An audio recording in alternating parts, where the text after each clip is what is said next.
远嫁的我无依无靠，恶婆婆在家天天骂我，老公不帮我。结婚5个月，婆婆因为口角矛盾，将怀孕4个月的我打到流产。我报警求一个说法，可我老公理无德不让，他当着警察的面给我下跪，哭着求我息事宁人。我妈毕竟养我那么多年，你报警让她坐牢，传出去别人会怎么想我吗？婆婆碍于老公情面，给了我200块钱，美其名曰赔偿金。大家好，开始今天的分享之前，希望你能给人间烟火点个订阅，我将会分享更多优质的内容。因为没有答应婆婆去做人流，婆婆和我起了争执，我被婆婆堵在客厅。只见婆婆怒吼着向我走来，你装什么装？我辛辛苦苦给你熬的药，你乱吃其他东西，搞得肚子疼还怪我，你可真是个搅家精。自从你嫁过来，我儿子就天天在外面工作，累得要死，都没有休息时间，都是因为你克我儿子。你就是个会气的，还天天撺掇我儿子跟我生气。婆婆一巴掌扇我脸上，都是你个小贱人，连个儿子都怀不上，怀个贱皮子，都是因为你。你嫁进来了，我儿子跟我就没有那么亲近了，我直接被打懵了，只觉得脑袋嗡嗡的。还好刚刚和老公的电话没有挂断，现在老公应该可以劝住他妈吧。妈，你干嘛呢？她还怀着孩子呢，你有什么事等我回家说，你可别打招招，她还怀着孕呢。老公的声音从手机里传出来，他像在跟婆婆暗示着什么。婆婆大喊一声，你闭嘴，你也是个没用的。她这胎明明知道怀的是贱皮子，为什么不去把孩子打了？你知道你媳妇在家怎么给我脸色吗？我就说了3代单传，让你老婆先怀上再领证摆酒，就你偏偏不同意。现在好了，怀了个贱皮子，我愧对列祖列宗啊！一天天的我可怎么活呀？让我去死吧！你们一个个的都在逼我个老婆子啊！怎么娶回来个你这种人？一天天地做的要死啊！我不活了呀！我不活了！婆婆坐在地上，手拍着地面，大吼大叫。妈，你别闹，我现在就回去。话音未落，我在茶几上放着的手机就被婆婆拿了去砸了个稀巴碎。我忍着腹痛从地上艰难爬着坐了起来，我哭着喊婆婆，妈，我错了，我现在真的肚子疼得难受，妈你打个120吧，求求你了，你少搁着讹我，肚子疼，你装什么装？老娘不就打你一巴掌了吗？婆婆从地上站了起来，撸了撸衣袖，朝我走过来。我以为婆婆是要把我扶起来，带我去医院的，毕竟我肚子里怀的是她的亲孙女。没想到她一把把我推翻在地，我的头直接撞到了后面的花盆。妈，我头流血了，肚子真的很疼很疼的，你快带我去医院啊！我只觉得头嗡嗡的响，已经听不清声音了。我疼得额头都被汗浸湿，可婆婆不为所动，甚至还变本加厉地打我。婆婆拿着鸡毛掸子打我，可我疼得实在反抗不了。婆婆打着骂着，我前几天牙疼，你个没教养的都不关心我，你可真该死啊！我儿子娶你回来就是给我养老的，你以为你怀孕了就了不起啊？孙女算个屁！我跟你说，你要是敢生个孙女，我就敢给她溺死。我是真的很冤。中午吃完饭，婆婆是有说过她牙疼，我是有问过需要去医院或者买点止疼药吗？可婆婆不搭理我，还骂我乱花她儿子的钱。我不敢反驳，我怕她越打越狠，我只好护着肚子拼命躲闪，忍不住请求婆婆送我去医院。妈，求你停下，我现在真的好疼，不要打我了，让我去医院吧。我已经感觉腿间有些湿润流出，也不知道是不是血。婆婆不搭理我的求救，我只能大喊救命。只希望有人能听到，能救我。婆婆听得我喊救命，反而打得越狠了。她好像拿鸡毛掸子打我不过瘾似的，直接转手抽出了墙上摆的镇宅的剑打我。我被婆婆逼到墙角，躲闪不及，那镇宅剑便实打实地抽在了我身上，不停地抽打。我反抗不过来，我有些坚持不下去了。此刻只觉得头晕目眩的呼吸，还喘不过气来，身体要被撕裂了一般，意识渐渐不清醒了，模模糊糊只听到门被踹开的声音。如果在结婚前告诉我，我会在婚后被婆婆打到流产，我是不会信的。因为在结婚前，婆婆待我如同亲人一般，而她想要孙子的愿望已经成了执念。我之前天真以为我和婆婆之间就是小矛盾，可我怎么也想不到婆婆会把我打到流产。刚怀孕3个月的时候，我和婆婆因为补汤的问题起了一些矛盾。我盯着桌上的饭菜，沉默不语。李无德他妈催促的声音在耳边响起：“赶紧吃！”我特意熬的。他把碗里的汤往我面前推了推，这汤碗里是他熬的鲫鱼汤，活鱼直接熬连鱼鳞都没去的那种，还放了白酒去腥。我抬头看向婆婆，看我干啥？赶紧吃！我特地去买的野生鱼，人家说这吃了对我孙子好。我和李无德婚前，婆婆待我特好，怀孕后我才知道她人前一套一套的。人们都说无事献殷勤，非奸即盗。她现在熬这玩意是有什么想法？我气笑了。婆婆明明知道我酒精过敏，沾了酒味的东西我更是碰都不碰。谢谢妈，你辛苦了，不过我现在没胃口，就先不吃了。妈的好意我就心领了。我把碗推开，直接起身回屋了，丝毫没有注意到身后婆婆的扭曲表情。此刻我看着大嫂发来的信息：“昭昭，我有句话不知道该不该说。无德不在家吧？嫂子有什么事你直接说。李无德最近工作忙，好几天没回来了。你现在估计也快4个月了。咱妈给你做的汤汤水水，你别吃。”我盯着手机屏幕，有些疑惑，别吃是什么意思？汤有问题吗？我躺在床上慢慢睡着了，再醒了就是婆婆叫我去产检了。婆婆非要跟着我去，我拗不过她，只好同意。到医院产检完，婆婆她直接问人家医生，我怀的是男是女？我不理解，是男是女有区别吗？直到我婆婆知道我怀的是女孩时，我才明白，原来在她眼里，女孩就是赔钱货，是没必要出生的。医生隐晦地告诉我们，可以给宝宝准备粉色的衣服。我这才知道怀的是个姐姐，那刚好，我就喜欢姐姐。刚到家，李无德就回来了，见到我，他直接劈头盖脸的就是一顿骂：“季昭昭，你什么意思啊？我妈辛苦给你熬汤，你一口不带喝的给直接推开，你什么态度啊？你不会尊重人。”我听到这番话，直接原地愣住了，委屈的泪水忍不住的往下流。我带着哭腔，忍不住反驳他：“你只知道你妈给我熬了汤，你知道那汤里的鱼是活鱼直接煮的吗？连鱼鳞都没刮，你妈还放了白酒。她明明知道我酒精过敏，我平常闻到酒味就难受。”说完，我也不管她什么反应，直接回屋。洗了脸之后，我就约了大嫂陪我逛街散心。嫂子带着我来超市买水果。昭昭，我给你买点水果，你平时胃里不舒服了就吃一点。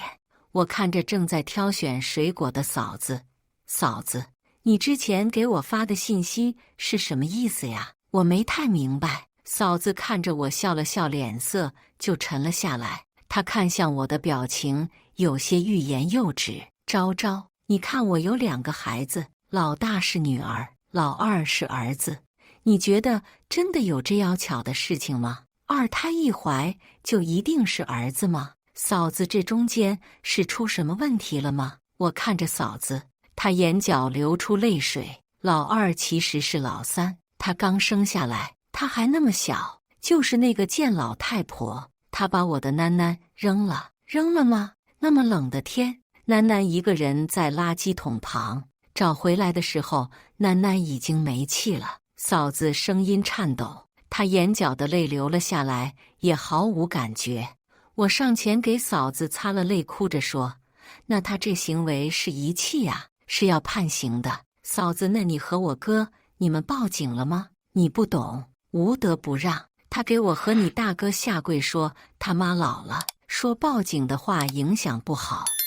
最后他也没脸在我家住了。汤汤水水是他会在里面放所谓的生子药，这东西对孕妇和胎儿都不好，所以我才不让你吃。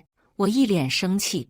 他今天给我熬汤了，有没有生子药我不知道，但是他在汤里放了白酒。嫂子，我好难受。他明明知道我过敏，还有吴德也是，就因为我没有喝，他指着我鼻子骂我。明明没结婚之前，他对我好多跟亲妈一样。昭昭，我拿你当亲妹子，有些话我得跟你说，你可别太相信那老婆子的话，她可会演了。你是和李无德过日子的，平时里老太太阴阳你，恶心你，你得让她知道，咱的委屈不能白受。我和嫂子的聊天被李无德打的电话打断，气我把他的联系方式都拉黑了。我此刻只觉得委屈，逛到天黑。嫂子家里好有个小朋友等着她回家，只能匆匆离开。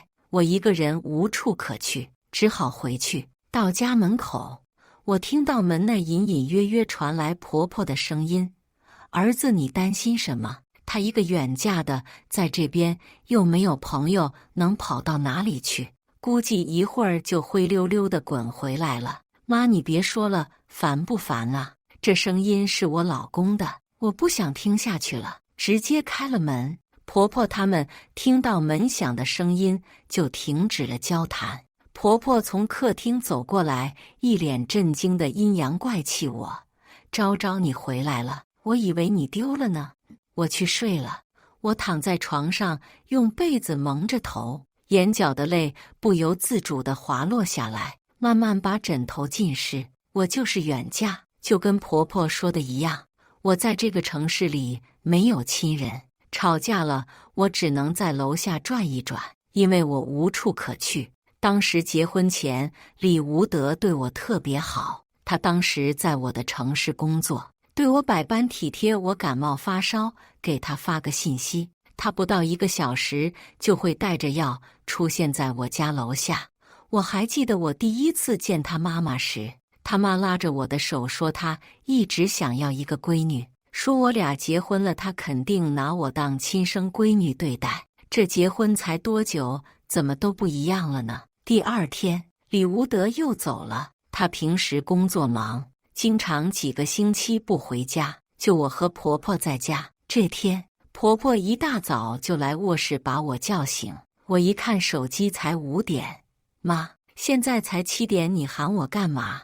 婆婆从外面端过来一碗汤，一脸期盼地朝我走来。她走近前来，一脸的期盼看着我：“这是我给你炖的补汤，喝了对孩子好。”婆婆此刻的态度有些反常的感觉。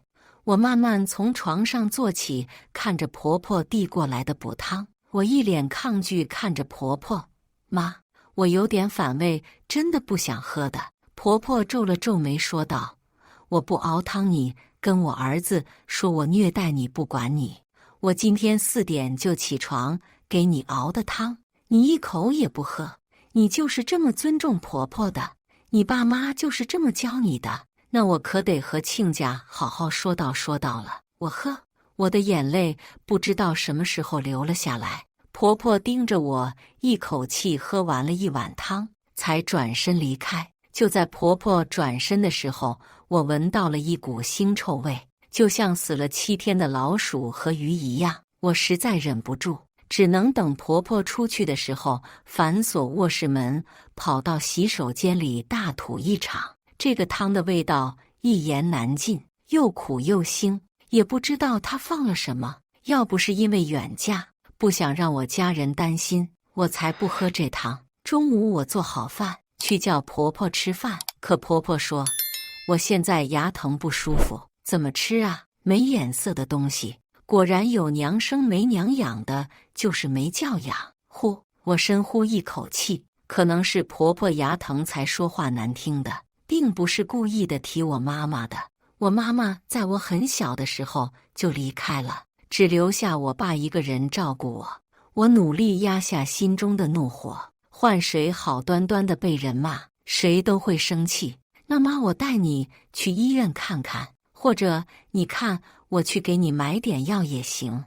我和声和气地和婆婆说，老实说，万一我和婆婆吵起来的话，难做的也是我老公，他在我和婆婆中间夹着会里外不是人。我真的是心疼我老公。去医院，你可真是个人才呀！感情我儿子的钱不是钱啊，去医院不花钱。我不吭声了，既然他自己都这样说了，那我确实是没办法了。那妈，你先休息会儿吧。我去客厅给婆婆倒了热水，端她卧室里。婆婆手指着卧室门，让我出去。我默默走出去，慢慢地吃完了冷掉了的饭，丝毫不知道卧室里的婆婆在给我老公发信息告状，直到老公将聊天记录截屏甩过来，我才知道，婆婆，儿子你都不知道你媳妇有多冷漠，一点都不关心老人。我牙疼到受不了，她都不关心一下。我老公，不会吧妈？昭昭不是这种人吧？婆婆，哼，我会骗你也不知道你岳父岳母怎么教孩子的。你什么时候回来？把我送回乡下去，你们这城里我是待不起。我看到老公和婆婆的聊天记录，只觉得莫名其妙的委屈。明明没有的事，为什么婆婆要在老公面前乱说我呢？我给老公打了电话过去，手机响了很久才有人接通。喂，你不给我打，我也要给你打过去。你到底是怎么跟妈说话的？老公的声音冰冷，让我觉得他是在斥责我。老公，你发的我看了，我有说带妈去医院看牙的，可妈为什么那样说我？呜呜，我忍不住呜咽出声，不知道是不是怀孕的原因，我的情绪特别敏感。听了老公的话，我觉得心里特别难受。昭昭，我知道一个大家庭相处肯定有着磕磕碰碰，但是有什么矛盾之类的，你要说出来。什么事好好商量，不要憋在心里。等我回家才说，就太晚了。不沟通，只能让误会越来越深。何况我妈养我这么大不容易，你作为我妻子是要包容我妈的。听了老公的话，我在客厅哭得泣不成声，冲老公大喊：你有没有站在我的角度考虑过？那是你妈，不是我妈，我已经够尊重了。你不知道妈动不动就说我怀个孕什么也不做。我爸给我寄的他亲手包的饺子，我放冰箱里等我饿了再吃，谁知道等再吃的时候没有了。你妈明明知道我孕吐什么也吃不下，就想吃我爸亲手包的饺子啊，凭什么呀？我放冰箱的时候也跟他说了，他明明知道啊。我的委屈我说了吗？你凭什么这样指责我呀？我哭得鼻涕眼泪都出来了。就在这时，听到婆婆出来了，我就停住了话。我还为说婆婆坏话被抓包而感到愧疚，丝毫不知道此时的婆婆已经对我起了杀心。我本来以为自己会被婆婆打死，我记不清那天被婆婆打了多少次，也记不得是谁送我到医院的，只记得醒来嫂子在我床边哭，只记得后护士看我的那怜悯的神情，我才知道我的孩子没有了，他死了，他是被他的亲奶奶杀了的，住院好几天了，我婆婆也没来看过我，一直是嫂子在照看我。我在医院待着，无时无刻的不想我的孩子，他还那么小，还没来得及来看看这个世界，他就这么没了。我恨他们。嫂子来看我之后，才觉得缓了过来。在医院待了没几天，李无德带着他妈赶来了医院。他推开了拦着他的嫂子，将我一把拽下床。昭昭，我没求过你什么，现在我求你放过我妈。李无德跪在我面前恳求道：这件事是我妈错了，可我妈她不是故意的，她生我养我这么大，她怎么会忍心呢？只要你原谅她，我立刻让她回老家，就我们俩好好过日子。听了他这番话，我被气得直头疼，眼泪又不争气地流了下来。那是我的孩子，一句他妈不是故意的就行吗？你滚滚啊！你知不知道你妈硬生生地把我的孩子打掉了呀？我大喊，指着门口让他滚。外面的护士听到了这里的声音，进来制止了李无德接下来的话。这位先生，你是家属吗？你知不知道病人现在身体虚弱，需要静养？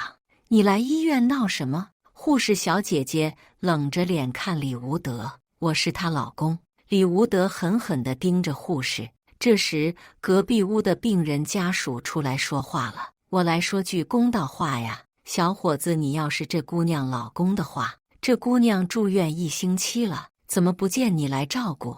你别这种眼光看我，老婆子。我说的都是大实话，你知道这姑娘被送来时看着有多可怜吗？身上全是血，她那胳膊上腿上全是淤青。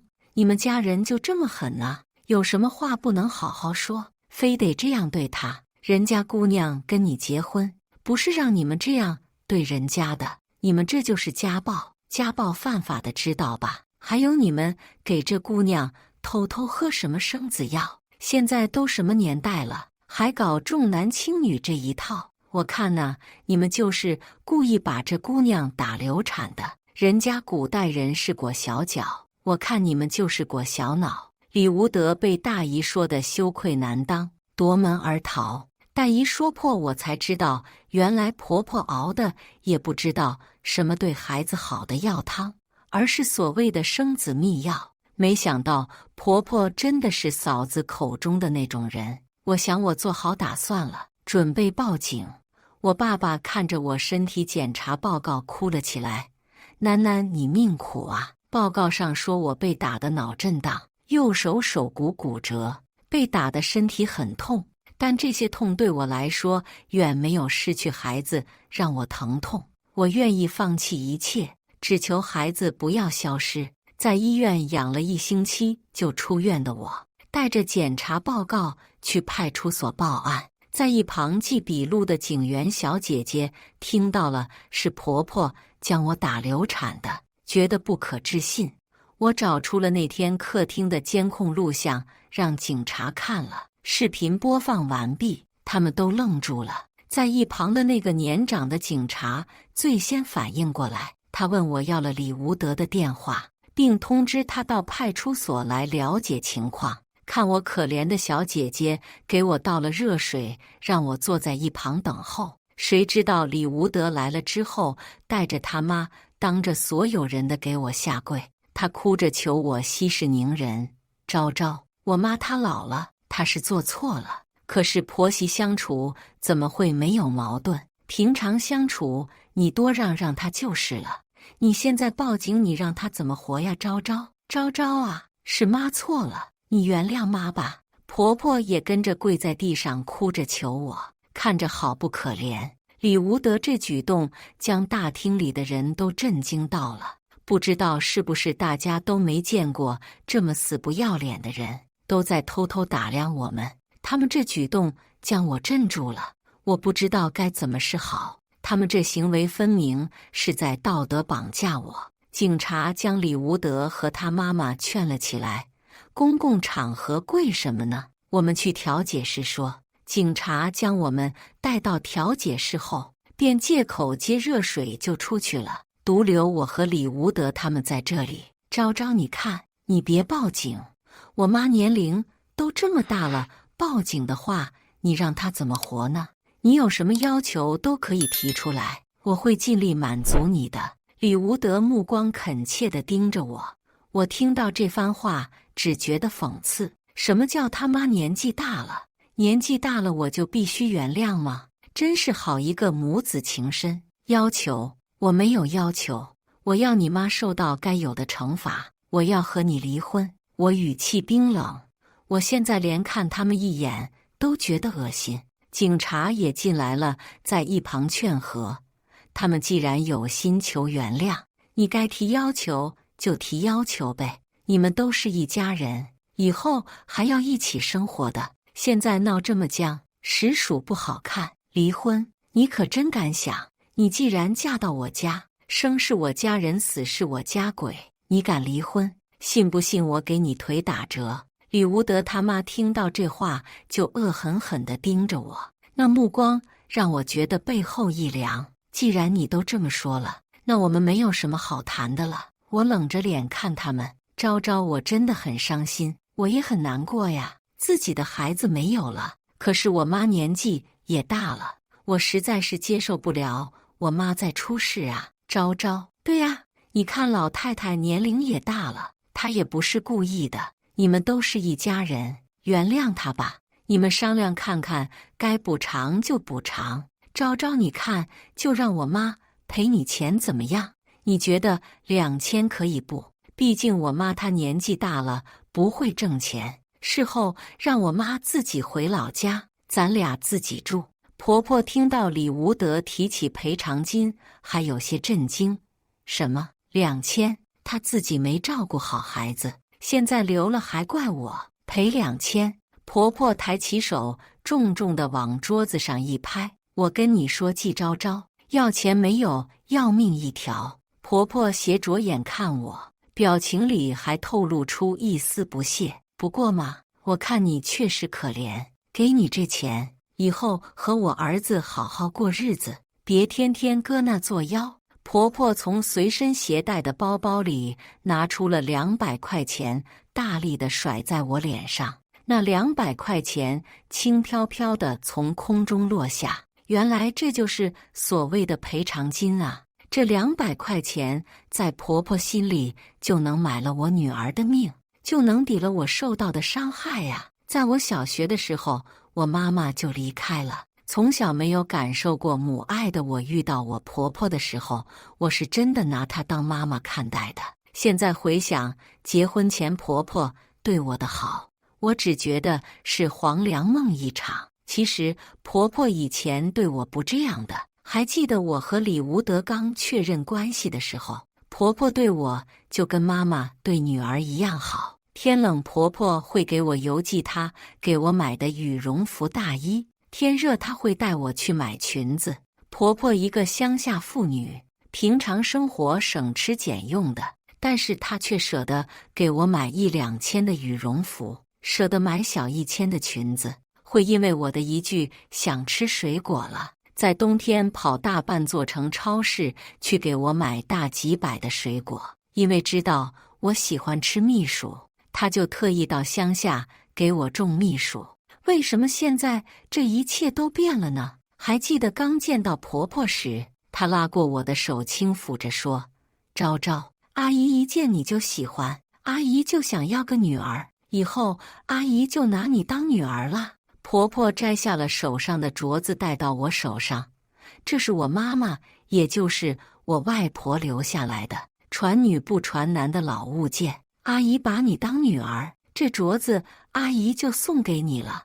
我被婆婆这一举动震惊到，不知所措地看向李无德。李无德轻飘飘地来了句：“给你就拿着呗，看我干什么？这怎么能拿呢？不是说是祖传的吗？怎么能随便送啊？况且还是这种意义深刻的。”我百般推阻：“阿姨，我真的不能拿，这镯子对您来说意义深重，我是万万不能收的。”我态度强硬，坚决不收。婆婆无可奈何之下，第2天带我去买大几万的古法金镯。要知道，她平时省吃俭用的，平常的衣服都不会超过100的，却对我那么舍得，只可惜呀，这一切在结婚之后就都变了。婆婆那所谓的赔偿金，我并没有接受，这并不是真心想要道歉的，反而是在羞辱我。如果我真的接受了所谓的赔偿，那么我那没出世的孩子不就是白死了吗？他还那么小，还没来得及看看这个世界。我跟我爸爸说了，我要找律师告李无德他们这件事，我爸爸也很支持。爸爸还说，到时候给小囡囡报了仇，爸爸带你回山里住，山里空气好，你到时候也好好养养身体。为了我的女儿，我找熟人请了律师，业务很强的律师。在他和李无德的多次沟通下，李无德提出见我一面，我答应了他的请求。李无德恶狠狠地盯着我说，季昭昭，你有必要找律师告我妈吗？不就是一个女孩吗？没了就没了，我家可是3代单传的，你怀个女儿算什么？白白占了我儿子位置。都说一日夫妻百日恩，咱俩一起这么久了，你非要闹得这么僵，非要让大家都不好过吗？明知道我妈年纪大了，你把她告了，让别人知道了，你让我妈怎么活？你这是在逼她去死。我妈她生我不容易，她说你几句怎么了？你为什么就不能让着她呢？现在造成这种地步的也是你，要不是你反驳我妈，她会生气打你。现在你怪我妈，可我妈又有什么错呢？我冷笑着看向李无德一顿输出，你妈不容易和我有什么关系？你妈不容易是你结婚以后才不容易吗？你在那呼呼睡大觉，你妈起来给你洗衣服做饭的时候，你怎么没有发现你妈不容易？你在那咔咔打游戏的时候，你妈下了班还得给你收拾屋子刷碗的时候，你没发现她不容易？你妈生的是你，养的也是你，她不容易，是你和你爸不作为造成的。这结了婚，有个媳妇了，你妈就不容易了。你要有，那你就出去挣个大钱，你给你妈过雇8个保姆，9个护工，那护工都能把饭嚼吧嚼吧喂到你妈嘴里，不就容易了？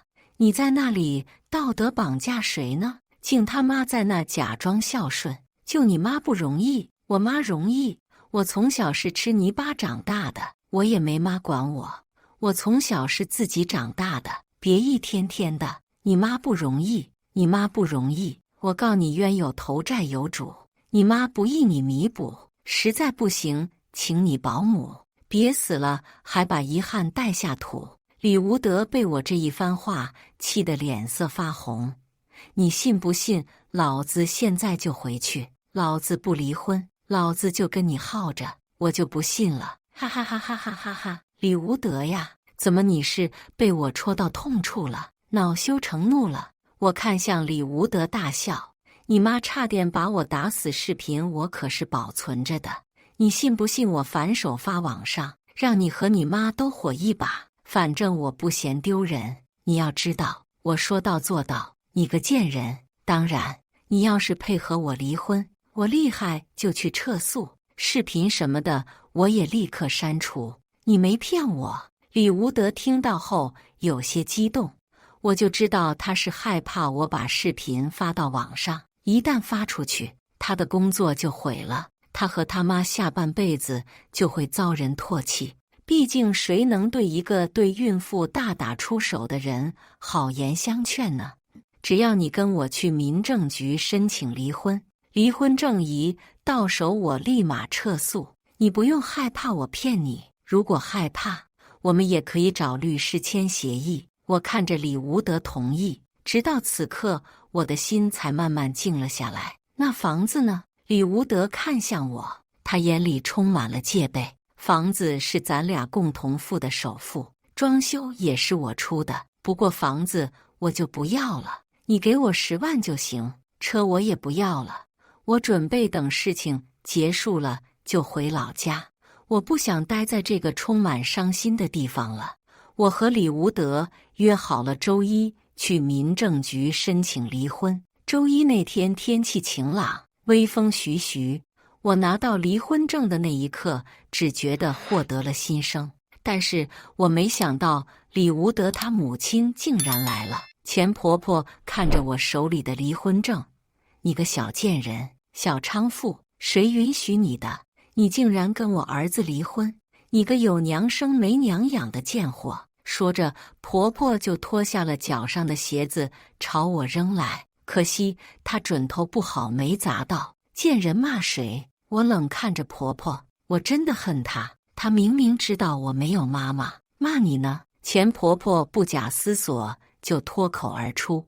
我暗笑，这确实是贱人在骂我呢。法院的事情我已经让律师去处理了，钱就打我卡上，卡号我发你了，我们以后就别联系了。1周后，我已经回到了老家，一个18线小城市的山村里。之前在法院申请的诉讼也已经撤诉成功，和李无德说好的钱他也打了过来，也不知道是不是他良心过不去。之前说好的10万，他现在给我打了12万，不过我挺开心的。这世上有谁会跟钱过不去呢？当然，之前答应删除的视频备份我也删除了，连回收站也没有这个视频了。我把李无德他们的联系方式全删了，只留了一个嫂子的。后来我才嫂子也是个可怜人，所以嫂子知道我怀孕时才会劝我多提防钱婆婆。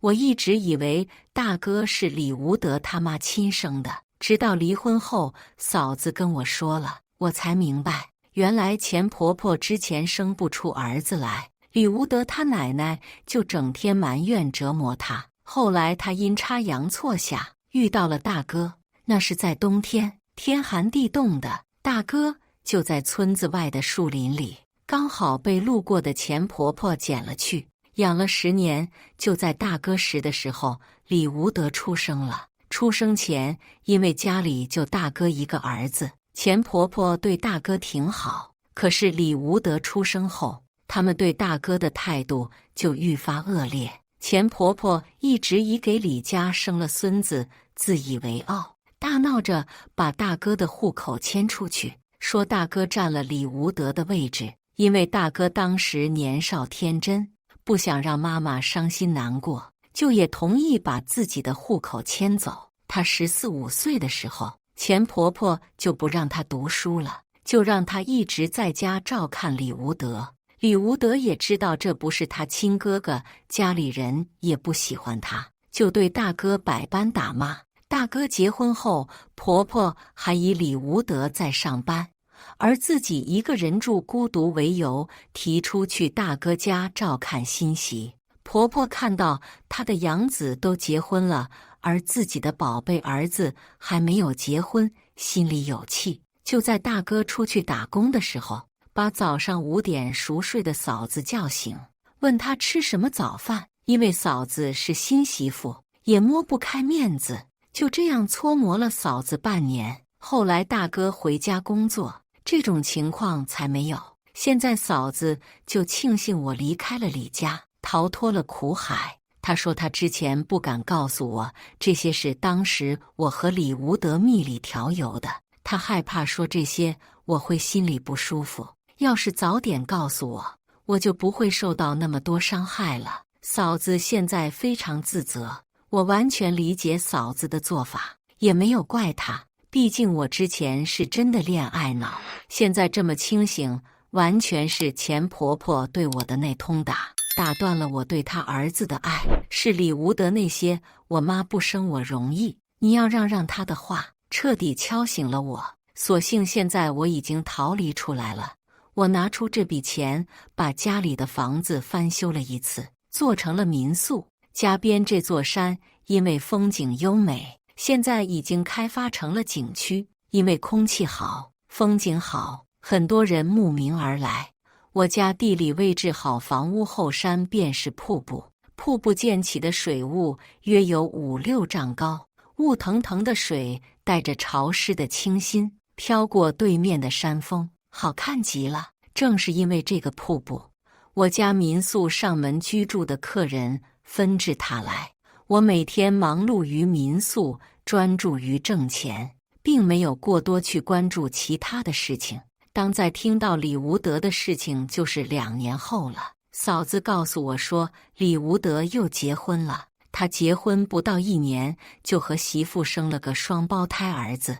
可惜孩子身体不好，总往医院跑。还有一个小孩，竟然身上出现了2种生理器官。他们到大医院检查后才知道，是孕妇孕期吃了乱七八糟的生子药，导致激素紊乱。可惜那个身体弱的小孩没活到1岁。李无德现在的媳妇在孕期被婆婆在补药里放生子药，还不知道在哪里知道了前婆婆把我打流产的事，闹着要么离婚，要么和婆婆断绝关系。李无德没办法了，和他妈断绝了关系。我听到这些，心里毫无波澜。和我有什么关系呢？我现在开了家民宿，还养了3只猫猫，生活过得好不快活。以上就是今天分享的故事，大家有什么想说的、想吐槽的，欢迎在下方评论交流。也更希望能给人间烟火点个订阅，我将会分享更多优质的故事内容。